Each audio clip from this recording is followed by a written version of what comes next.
இப்போது நம்ம என்ன பார்க்க போகிறோம்னா ரவை பார்லி வச்சு பணியாரமும் இட்லியும் பண்ணுறது எப்படின்னு பார்க்க போகிறோம். அதுக்கு நான் இந்த உழக்கால இது அரைக்காப்படி சொல்லுவா.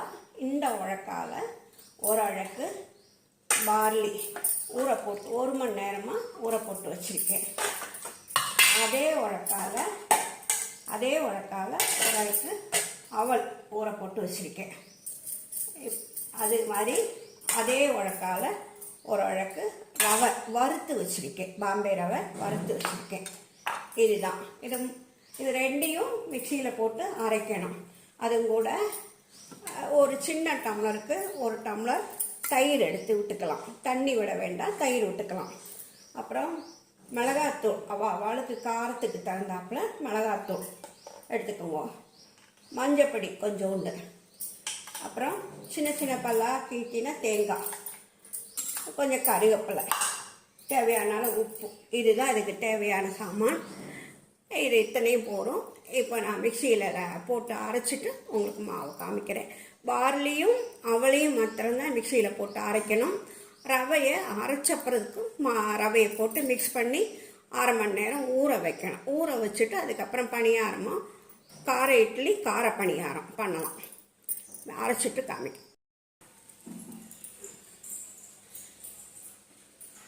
இப்போ அரைச்சாச்சு பாருங்க.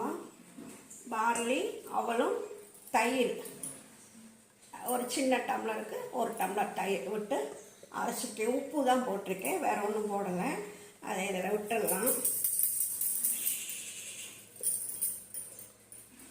1 மணி நேரம் ஊறினா போதும், அதுக்கு மேலே வேண்டாம். காலம்பரே ஊற வச்சு உடனே ஊற வச்சு உடனே வாக்கலாம். இட்லியும் பண்ணலாம், பணியாரமும் பண்ணலாம். புளிக்க வைக்கணும்னு அவசியம் கிடையாது. ரொம்ப நல்லா இருக்கும். இதில் இப்போது இந்த வறுத்து வச்ச அதே அளவு ரவை அதை இதில் சேர்த்துடலாம். இதில் சேர்த்துட்டு மிளகாத்தூள் அவளுக்கு காரத்துக்கு தகுந்தாப்புல மிளகாத்தூள் சேர்த்துக்கோங்க. நான் எனக்கு தேவையான சேர்த்துருக்கேன். இது மஞ்சப்பொடி கொஞ்சம், அப்புறம் தேங்காய் சின்னதாக பல்லாக கீட்டி வச்ச தேங்காய் போட்டு பண்ணும்போது பல்லில் கடித்து சாப்பிடும்போது நல்லா டேஸ்ட் இருக்கும். தேங்காய் பிடிக்கிறவா தேங்காய் போட்டுக்கோங்க. வெங்காயம் தான் வேணும் நினைக்கிறவா சின்ன வெங்காயத்தை பொடியாக நறுக்கி கட் பண்ணி அதில் போட்டுக்கலாம். கருவேப்பிலை எல்லாம் போட்டாச்சு. இதுக்கு தேவையான சாமான்லாம் போட்டாச்சு. இப்போ அதை மிக்ஸ் பண்ணுவோம்.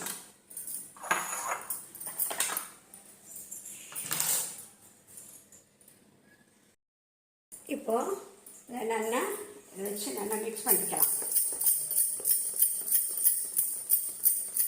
மிக்ஸ் பண்ணிவிட்டு ஒரு 20 நிமிஷம் மூடி வச்சிடணும். ஏன்னா அந்த ரவை ஊறி செட் ஆகணும்.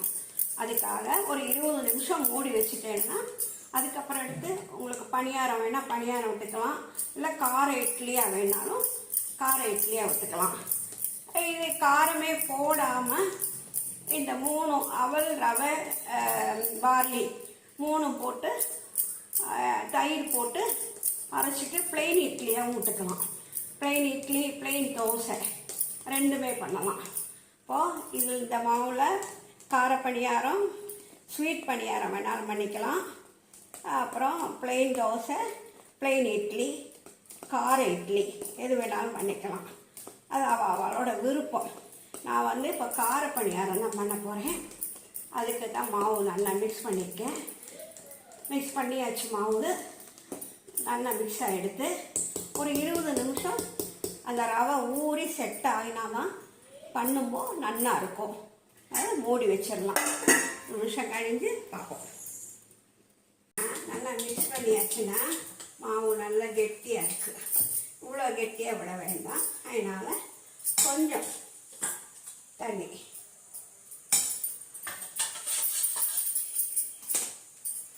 கொஞ்சமாக தண்ணி சேர்த்து நல்லா மிக்ஸ் பண்ணிடுவோம். அதாச்சு அதில் ஒவ்வொரு ட்ராப் எண்ணெய் விட்டுக்கலாம்.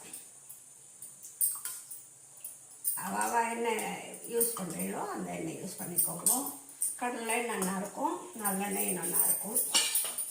இப்போது சூடாயாச்சு இல்லையா,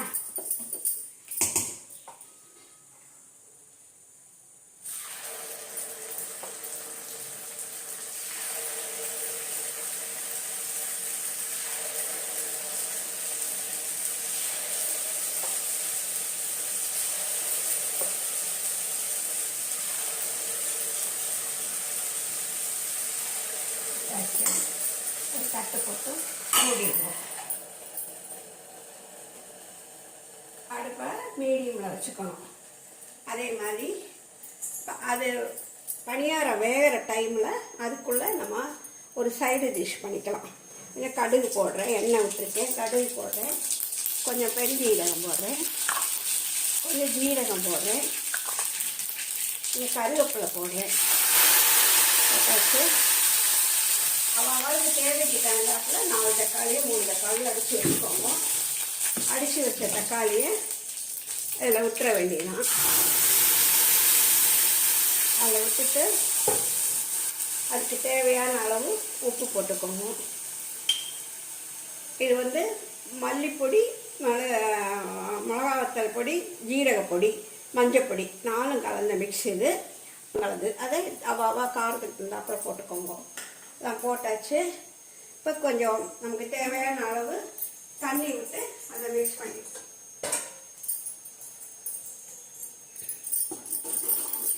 மிக்ஸ் பண்ணி விட்டுட்டோம். அதில் கொஞ்சம் திக்னஸ் கிடைக்கணும் அப்படிங்கிறதுக்காக பொரிகடலை திரிச்சு வச்சுருக்கேன். அதை 2 ஸ்பூன் அதை இதில் போட்டுடலாம். போட்டுட்டு எல்லாத்தையும் நல்லா சேர்ந்து மிக்ஸ் பண்ணிவிட்டு தேவையான அளவு தண்ணி விட்டுருவோம். நல்லா ஒன்று போல் அந்த பணியாரம் வேகிற டைமில் இது பண்ணிடலாம். பக்கத்து அடுப்பில் ரொம்ப ஈஸியாக பண்ணக்கூடியது. இதுக்கு வேறு ஒன்றும் வேண்டாம். இது அப்படியே கொதிச்சு வந்தால் போதும். பச்சை வாசனை போனால் இறக்கிடலாம். கொதிக்கட்டும். அப்புறம் பணியாரம் வெந்தாச்சா பார்ப்போம். இப்போ ஜோராக இது ஆயாச்சு. சைடு டிஷ்ஷு அதுக்கு பச்சை கொத்தமல்லி போட்டுட்டு அடுப்பை ஆஃப் பண்ணிடலாம். இப்போ ரெடி ஆயாச்சு. அடுத்த ஏடு விட்ட பணியாரம் வெந்தாச்சா பார்ப்போம். நல்லா ஜோராக வெந்துட்டு திருப்பி விட்டுடலாம்.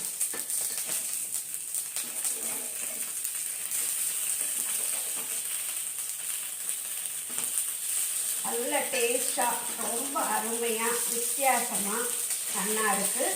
இப்போ தான் நிறைய அரிசியெல்லாம் சேர்க்காதீங்கோ, சிறுதானியம் சேர்த்துக்கோங்கன்னு சொல்கிறாங்க. அதுக்கு இந்த மாதிரி பண்ணினேன்னா டேஸ்ட்டாகவும் இருக்கும், வித்தியாசமாகவும் இருக்கும், வயசுக்கும் ஒன்றும் பண்ணாது, ரொம்ப ஹெல்த்தியாக இருக்கும். அதுக்காக வேகட்டும். அதை எடுத்துட்டு பார்ப்போம். எடுத்துடலாம். பாருங்க, நல்லா ஒரு நல்லா வந்திருக்கு. நல்லா டேஸ்டாக இருக்கும்.